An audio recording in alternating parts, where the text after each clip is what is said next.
करके नहीं गई हूँ, मर्डर करके नहीं गई हूँ, किसी का रेप करके नहीं गई हूँ। आप समझ रहे हैं? 4 ट्वीट करके अगर मुझे जाना पड़ रहा है हाई कोर्ट, सुप्रीम कोर्ट, आसान आसान शब्द ही गलत है। इस सरकार में सवाल करना देशद्रोह हो गया है भाई।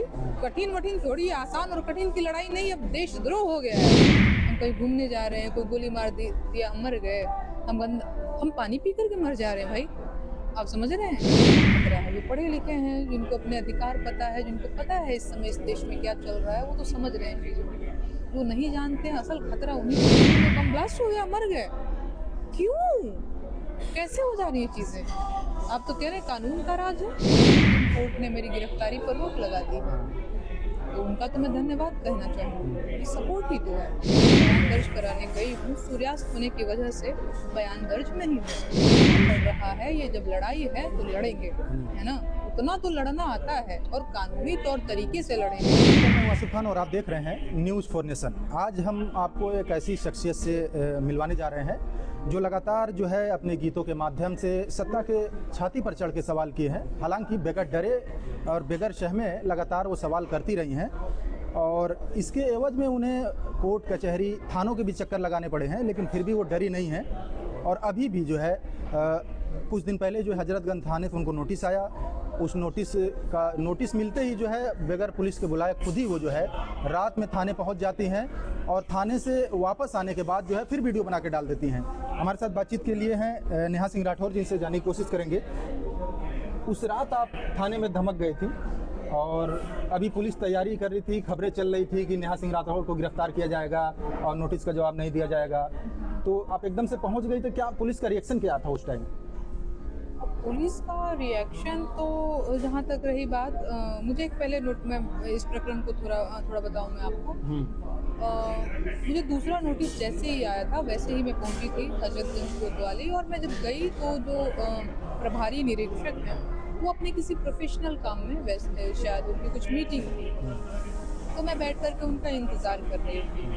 3-4 घंटे के बाद, लगभग 3-4 घंटे तो मैंने उनका इंतज़ार किया ही होगा। उसके बाद जब वो फ्री हुए, उनसे मिलने पहुंची, तो उन्होंने बताया कि जो मैं बयान दर्ज कराने गई हूँ, सूर्यास्त होने की वजह से बयान दर्ज नहीं हुआ। तो पुलिस का यही रिएक्शन जी। पहली बार आप जब वीडियो बना के तुरंत उसके बाद जो है फिर आपने वीडियो बना के डाला, तो उसमें आपने कहा कि इससे पहले आप थाने नहीं गए थे, तो कैसा रहा एक्सपीरियंस अंदर? देखिए, मैं हमेशा, कई बार मुझसे ये सवाल हो चुका है और हर बार मैं यही कहती हूँ कि हम लोग ना मतलब बहुत साधारण बैकग्राउंड से आते हैं। हम लोगों का कोई आपराधिक बैकग्राउंड नहीं रहा है, हम लोग बहुत ही सज्जन लोग हैं भाई। आप मेरे पिताजी से कभी मिलिएगा, मेरे माताजी से मिलिएगा, ससुर जी से मिलिएगा, हम लोग बहुत, जो एक मिडिल क्लास होता है ना कि शाम को सब्जी लेकर के चले आना, आप समझ रहे हैं, गेहूं जो है वो पिसवाया जाएगा कि खरीदा जाएगा, तो हम लोग इस बैकग्राउंड से आते हैं। हमारे ये बातें नहीं होती है कि आप समझ रहे हैं, ये वाले लोग हम लोग नहीं हैं। लेकिन तो आप जिस तरीके से सत्ता से, सरकार से सवाल करती हैं, आपको डर नहीं लगता है? आप ऐसे बैकग्राउंड से आती हैं, ना कभी आपने कोर्ट देखा, ना कचहरी देखा, ना थाने देखा, अब आपको जाना पड़ रहा है, तो कैसा? नहीं, जाना पड़ रहा है। ये जब लड़ाई है तो लड़ेंगे, है ना? उतना तो लड़ना आता है और कानूनी तौर तरीके से लड़ेंगे। हथियार से थोड़ी लड़ेंगे कि तलवार लेकर के निकल गए हैं लड़ने। और गोली बंदूक वाले लोग हम लोग नहीं हैं। हम लोग, अब मैं हिंसा करके नहीं जेल गई हूँ और कोतवाली गई हूँ, आप समझ रहे हैं? सॉरी, जेल तो गई नहीं हूँ, मतलब वहाँ पे गई हूँ। हिंसा करके नहीं गई हूँ, मर्डर करके नहीं गई हूँ, किसी का रेप करके नहीं गई हूँ, आप समझ रहे हैं? 4 ट्वीट करके अगर मुझे जाना पड़ रहा है हाई कोर्ट, सुप्रीम कोर्ट, मैं रेडी हूँ। ये लड़ाई है और ये कानूनी लड़ाई है, मैं लड़ रही हूँ, हमेशा तैयार हूँ। और देखिए, माननीय सुप्रीम कोर्ट का मैं बहुत धन्यवाद करना चाहूँगी, उन्होंने मेरी जो है गिरफ्तारी पर रोक लगाया है। तो ये लड़ाई है, आगे भी लड़ा जाएगा। अच्छा, इतिहास गवाह रहा है कि कई ऐसे शायर, कवित्री, कवि जो है गीतों के माध्यम से, कविता के माध्यम से सरकार से सवाल जो है समय समय पर करते रहे हैं। इस सरकार में क्या लगता है आपको सवाल करना इतना आसान है? आसान शब्द ही गलत है। इस सरकार में सवाल करना देशद्रोह हो गया है भाई। कठिन वठिन थोड़ी, आसान और कठिन की लड़ाई नहीं, अब देशद्रोह हो गया है। मुझ पे देशद्रोह का मुकदमा दर्ज है, आपको पता है? इतना संगीन आरोप लगा दिया है। क्यों? क्योंकि मैंने प्रधानमंत्री जी से पूछ लिया कि पहलगाम में जो आतंकवादी हमला हुआ सर, वहाँ पे सैलानियों के लिए, वहाँ के पर्यटकों के लिए सुरक्षा की व्यवस्था क्यों नहीं थी? हमारी जान इतनी सस्ती हो गई है महाराज। हम कहीं घूमने जा रहे हैं, कोई गोली मार दिया, हम मर गए। हम पानी पी करके मर जा रहे हैं भाई।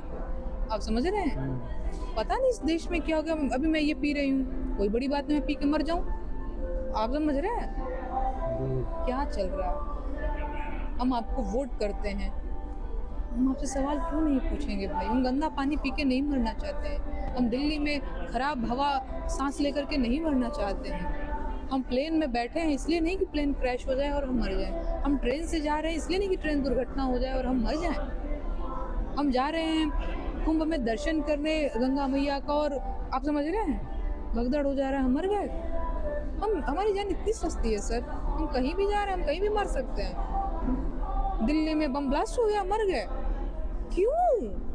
कैसे हो जा रही है चीजें? आप तो कह रहे हैं कानून का राज है।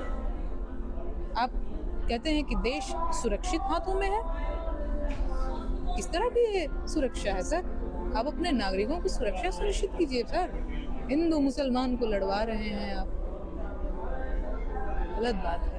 क्या लगता है आज के समय में जो है राजनीति जो है वो संवेदनशीलता की जगह आक्रामकता के रूप लेती जा रही है? ऐसे में सबकी जिम्मेदारी बढ़ती है, लेकिन आप लगातार सवाल पे सवाल कर रही हैं और आपके ऊपर मुकदमे भी हो रहे हैं, तो आप युवाओं को क्या संदेश देना चाहेंगी? जो पढ़े लिखे युवा हैं उनको क्या संदेश देना चाहेंगे आप? देखिए, जो पढ़े लिखे युवा हैं और जो पढ़े लिखे हैं उनको पता है कि उनको क्या करना चाहिए। वो मेरे संदेश का इंतजार नहीं ही कर रहे हैं। जो नहीं पढ़े लिखे हैं उनसे ज़्यादा खतरा है। जो पढ़े लिखे हैं, जिनको अपने अधिकार पता है, जिनको पता है इस समय इस देश में क्या चल रहा है, वो तो समझ रहे हैं चीज़ों। जो नहीं जानते हैं, असल खतरा उन्हीं से है। आप समझ रहे हैं? उनको लगता है कि अरे ठीक है, हम विमान दुर्घटना में मर जाएं तो ठीक है, अब्दुल तो टाइट हो रहा है ना। उनकी खुशी इसी बात में है। आप समझ रहे हैं? गंदा पानी पी के हम मर गए तो क्या हुआ? अब्दुल तो टाइट हो रहा है ना। क्या लगता है कि जिस तरीके से आप सवाल करती हैं लगातार, कोर्ट कचहरी के चक्कर लगाने के बाद जो है लोग ठंडे पड़ जाते हैं। थाने पे जाने के बाद जो है अगर वो उनके अंदर हिम्मत रहती तो परिवार वाले जो है वो खींचते हैं कि बस करो अब रहने दो, लेकिन आप लगातार जो है कहाँ से आती थी हिम्मत? ये हिम्मत जो है, एक तो पहले मुझे बहुत सारे लोग बहुत प्यार देते हैं और वो मेरी बहुत तारीफ करते हैं और कहते हैं कि तुम लड़ो, हम तुम्हारे साथ हैं। दूसरा चीज़, ये मेरा मौलिक अधिकार है ये मेरा। मैं कोर्ट में भी जाऊंगी ना, या जाती भी हूँ ना, तो उनको भी पता है, जज साहब को भी पता है कि ये लड़की गोली मार के नहीं आई है, इसने अपने अधिकारों का उल्लंघन नहीं किया है। अच्छा, आप कोर्ट गए तो वहाँ पे आपको कैसा सपोर्ट मिला? वकील, जज, वहाँ का एक्सपीरियंस कैसा रहा? बताया तो कि सुप्रीम कोर्ट ने मेरी गिरफ्तारी पर रोक लगा दी है, तो उनका तो मैं धन्यवाद कहना चाहूँगी। सपोर्ट ही तो है। परिवार वाले क्या कहते हैं? आखिरी सवाल कि आप जो है लगातार, अभी जैसे उस दिन थाने से आने के बाद ही आपने वीडियो बना के डाल दी, तो इस पे परिवार वालों का क्या रुख रहता है? क्या वो सपोर्ट करते हैं कि नहीं बेटा तुम लड़ो, या फिर कहते हैं कि अच्छा रहने दो, जाने दो, कौन कोर्ट कचहरी चक्कर काटेगा? इस मामले में मैं बेहद सौभाग्यशाली हूँ। मेरे पति या मेरा जो परिवार है वो हमेशा स्तंभ की तरह मेरे पीछे खड़ा रहता है। मैं हर जगह आपके पति आपके साथ दिखते हैं। आप चाहे कोर्ट में जाएं, चाहे थाने में जाएं, चाहे कचहरी में जाएं, और आज के टाइम पे बड़ी बात है, घर वालों को कैसा सपोर्ट है? अभी भी वहाँ पे बैठे हुए हैं वो। तो वो रहते हैं, बहुत साथ हैं। बेटा तुम करो। हाँ, अच्छा कर रही हो। कोई तो बोल रहा है, मेरे ससुर के तो ये मतलब ये वाक्य होते हैं कि कोई तो बोल रहा है, बहुत अच्छा कर रही हो, डरने की जरूरत नहीं है, लड़ो।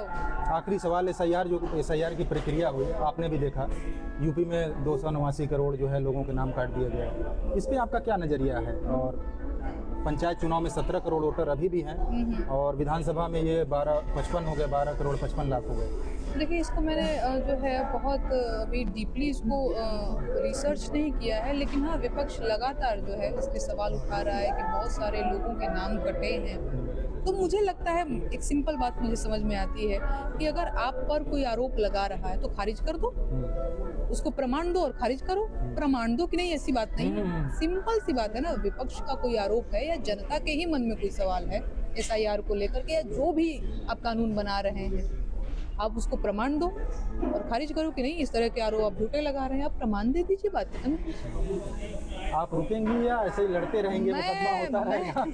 मुकदमा चलने दीजिए, मैं लड़ती रहूँ। कितने मुकदमे आप रुकने वाली नहीं है? बिल्कुल नहीं, कभी भी। तो ये थी हमारे साथ लोक गायिका नेहा सिंह राठौर जी। खुश मिजाज हैं, इनसे जब आप मिलेंगे तो आप खुद इनके मुतमईन हो जाएंगे। अपने लोक गायकी के माध्यम से, गीतों के माध्यम से हमेशा सरकार सत्ता की छाती पर चढ़ के सवाल पूछा है। हालांकि इसके लिए इनको लगातार जो है कभी कोर्ट कचहरी थाना चक्कर लगाने पड़ते हैं। ये सौभाग्यशाली हैं कि इनके जो चाहे सास ससुर हों या इनके हस्बैंड हैं वो सपोर्टिव हैं और हमेशा इनके साथ कंधे से कंधा मिलाकर चलते हैं। और थाने में भी जो है, हजरतगंज थाने में भी जो है, जब रात में पहुंची थी तो इनके पति इनके साथ थे और इनका साफ तौर पर कहना है कि ये डरने वाली नहीं है और जनता के हित के लिए, जनता से जुड़े मुद्दों के लिए ये लगातार जो है सरकार से सवाल करती रहेंगी। आसिफ का न्यूज़ 4 नेशन, लखनऊ।